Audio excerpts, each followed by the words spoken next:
Hello बच्चों, कैसे हैं आप लोग। आशा करते हैं कि आप लोग बहुत अच्छे होंगे। एक बार फिर से आप लोगों का हमारे इस चैनल पर स्वागत है। जैसा कि आप लोग जानते हैं, हम लोग क्लास 12th का एक सीरीज स्टार्ट किए थे और इस सीरीज में क्लास 12th के जितने भी सब्जेक्टिव और ऑब्जेक्टिव है उन सभी चीज़ों की तैयारी हमारे इस चैनल पर कराई जा रही है। अगर आप लोग में से कोई नए हैं जो पहली बार हमारे चैनल पर विजिट किए हैं तो उन लोगों को कहना चाहते हैं कि आप लोग हमारे इस चैनल को सब्सक्राइब कर लीजिए, क्योंकि आप लोग का एग्ज़ाम में जितना भी क्वेश्चन आने वाला है, चाहे वो सब्जेक्टिव हो या ऑब्जेक्टिव हो, चाहे वो किसी भी सब्जेक्ट को लेकर हो, क्लास 8 से लेकर 12 तक की हर एक सब्जेक्ट की तैयारी जैसे आपका एग्ज़ाम में होगा, चाहे वो हाफ ईयरली एग्ज़ाम में हो या तो फाइनल एग्ज़ाम में हो, टोटल की तैयारी आपको हमारे चैनल पर कराई जाएगी।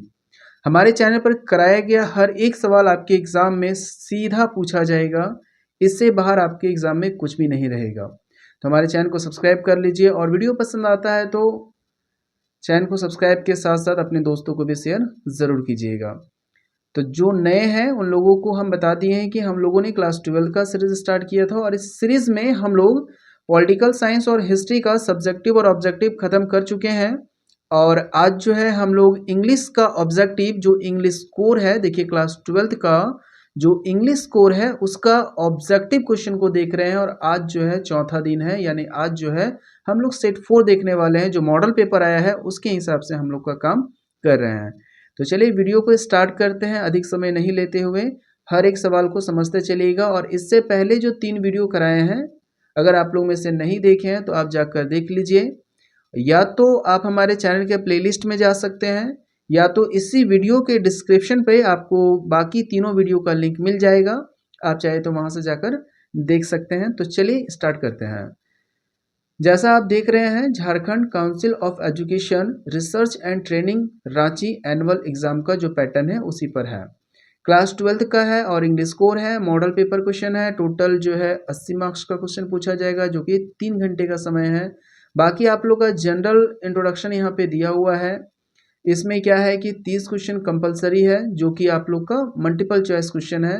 और बाकी जो है आप लोग का 2 मार्क्स का, 3 मार्क्स का और साथ ही साथ 5 मार्क्स का क्वेश्चन जो है पूछा जाएगा। अभी हम लोग ऑब्जेक्टिव सेक्शन को देख रहे हैं, तो जिसमें हम लोग ये 30 नंबर का जो क्वेश्चन है जिस तरह से एग्जाम में आएगा उसे हम लोग कंप्लीट करवा रहे हैं। बाकी धीरे धीरे हमारे चैनल पर आप लोग का 2 मार्क्स का क्वेश्चन, 3 मार्क्स का क्वेश्चन और साथ ही साथ 5 मार्क्स में कौन कौन सा और किस टाइप का क्वेश्चन होगा, पैटर्न कैसा रहेगा, हम लोग सभी चीज़ें आपको बताते हुए चलेंगे। तो चलिए अभी ऑब्जेक्टिव वाला देख लेते हैं।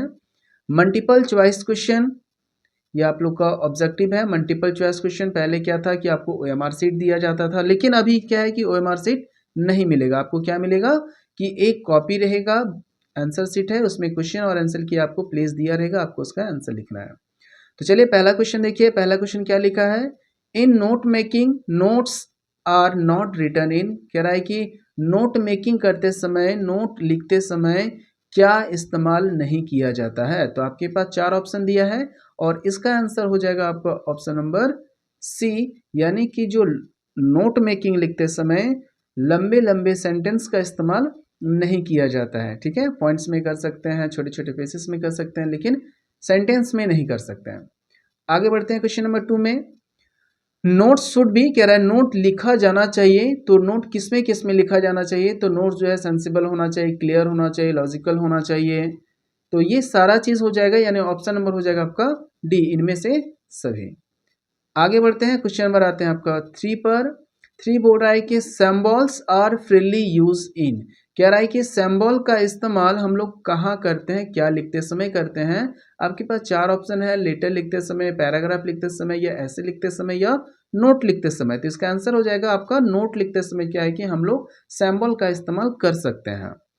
क्वेश्चन नंबर आते हैं 4 में। 4 में क्या है, which of the following can be added to make article writing interesting. कह रहा है कि इसमें से कौन, यानी किसका इस्तेमाल हम लोग कर जोड़ सकते हैं, क्या करते समय, राइटिंग लिखते समय, उसको इंटरेस्टिंग बनाते समय। तो इसका आंसर हो जाएगा आपका ऑप्शन नंबर सी, यानी कि क्वाइट्स को भी और साथ ही साथ स्टैटिक्स को भी हम लोग इस्तेमाल करते हैं, यानी ए और बी दोनों होगा option number C. Question number 5 में आते हैं। Well writing notice to signature of the issuing authorities should be written at the. कह रहा है कि नोटिस लिखते समय जो सिग्नेचर होता है, जो अथॉरिटी यानी जो इशू करने वाला जो अथॉरिटी होता है उसका जो सिग्नेचर होता है वो किधर होता है। तो इसका आंसर होगा लेफ्ट मार्जिन। लेफ्ट लिखा हुआ नहीं है, आप लोग लिख लीजिएगा लेफ्ट मार्जिन की तरफ होता है। क्वेश्चन नंबर 6 में आते हैं, what is the motive of writing a letter to the editor. कह रहा है कि लेटर लिखते समय, किसको, एडिटर को लिखते समय हमारा क्या मोटिव होता है। तो आपको मालूम होगा पेपर वाला यानी न्यूज़ वाला जो एडिटर होता है उससे हम लोग जब कोई एप्लीकेशन लिखते हैं, लेटर लिखते हैं, तो हमारा ये रिक्वेस्ट होता है कि वो अपने पेपर पर हमारे लेटर को कुछ स्थान दे। यानी इसका आंसर हो जाएगा आपको option number D, to request him to give some place to your letter in a him paper, है ना, वो अपने पेपर पर कुछ स्थान देने के लिए। क्वेश्चन नंबर 7 पे आते हैं, who set on the back benchers of the last French class. कह रहा है कि ये आपका टेक्स्ट बुक से है, टेक्स्ट बुक का जो पहला चैप्टर है द लास्ट लेसन, उसमें क्या रहा है कि जो लास्ट फ्रेंच लेसन पढ़ाया जा रहा था उस समय बैंक क्लासरूम में लास्ट जो बेंच है यानी बैक बेंच पर है कौन बैठा हुआ था। तो इसका आंसर हो जाएगा आपका option number C, the village elders. गांव के जो बड़े बड़े लोग थे, जो बुजुर्ग लोग थे, वो लोग बैठे हुए थे। आगे बढ़ते हैं, Mukesh wants to be a motor mechanic. कह रहा है मुकेश जो है वो क्या बनना चाह रहा था, मोटर मैकेनिक बनना चाह रहा था। कहाँ जाकर, तो वो टूर पे जाकर है, गार्बेज पे जाकर है, किताब पढ़कर है, कि स्कूल का जर्नी करके है। तो इसका आंसर हो जाएगा आपका option number B, sorry garage में जाकर, गार्बेज नहीं गैराज है, by going to a garage, है ना, गैराज में जाकर वो क्या करता था, क्या करने का सपने देख रहा था, मोटर मैकेनिक बनने का। ठीक है ना। क्वेश्चन नंबर आते हैं आपका 9 पर, Pablo Neruda wants to be entire humanity to. कह रहा है कि पैब्लो नेरूडा यानी कि आपको मालूम होगा ये चैप्टर कीपिंग पॉइंट से है, तो कह रहा है कि ह्यूमैनिटी लाना चाहते हैं किस चीज से, बात करके, दौड़कर, हंसकर या शांत रहकर। तो इसका आंसर हो जाएगा आपका option number D, keeping still. ठीक है ना। क्वेश्चन नंबर 10 पर आते हैं।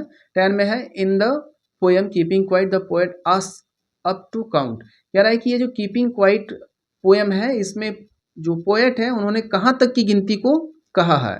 तो आपको मालूम होगा अप टू 12, है ना, अप टू 12 यानी कि 12 हो जाएगा, ऑप्शन नंबर डी होगा, option number D up to 12।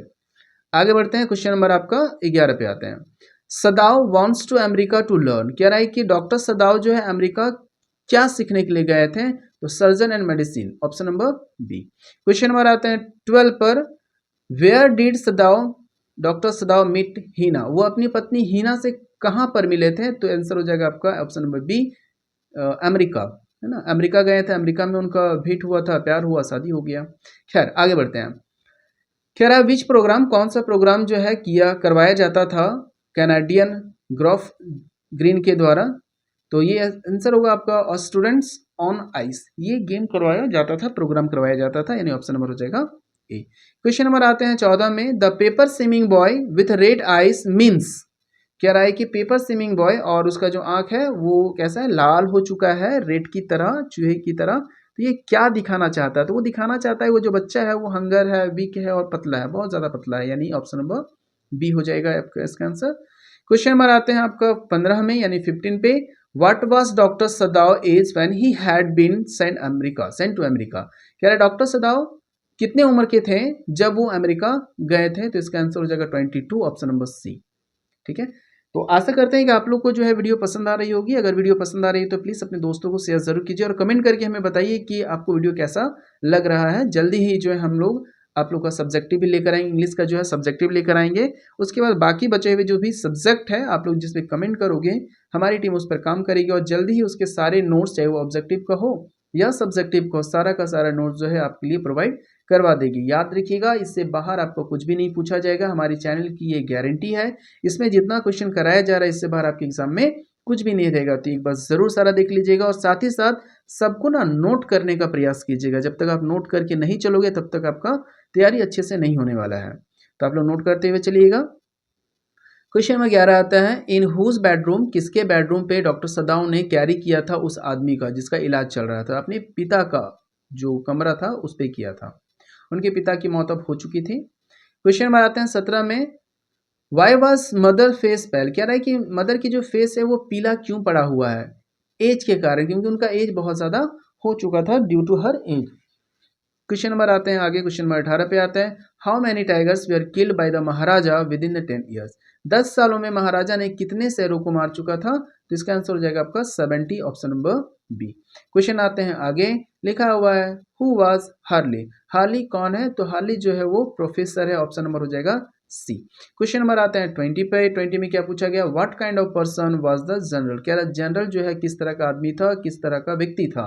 ये आपका जो चैप्टर है वो एनिमी से लिया गया है, तो यहाँ पे इसका आंसर हो जाएगा आपका ऑप्शन नंबर सी, सेल्फिश।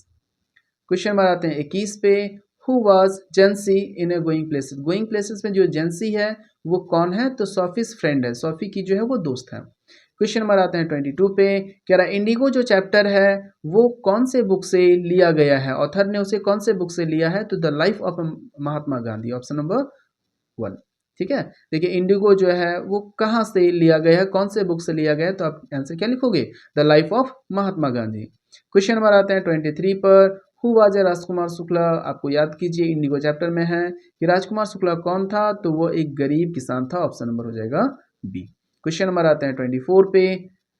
24 में बुक का एक लाइन दिया है, sometime I find a rupee in the garbage, who is the speaker of this line. इस लाइन पे जो बोला है समटाइम, मुझे कुछ समय क्या होता है कि गार्बेज में से कुछ रुपए मिल जाते हैं, कुछ रुपए के सिक्के मिल जाते हैं, किसने कहा था?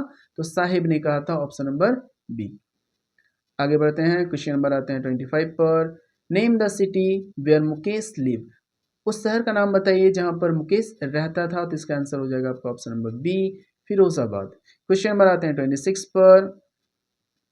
Whose face was burn away by the acid. कह रहा है कि इनका फेस जो है वो एसिड से जल गया था, तो इसका आंसर हो जाएगा आपका ऑप्शन नंबर डी, डैनी।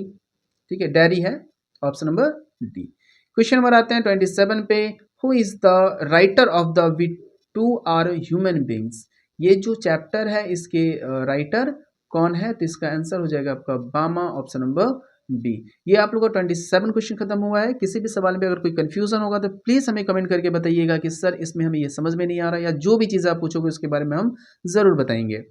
आगे बढ़ते हैं, क्वेश्चन नंबर आते हैं 28 पर। लिखा है who was sitting at the back of the elementary classroom. कह रहा है कि इस एलिमेंट्री जो क्लासरूम है उसके सबसे पीछे कौन बैठा हुआ था? तो आप लोग याद कीजिए, पोएम में बताए थे a sweet boy young boy, यानी स्वीट एंड यंग बॉय।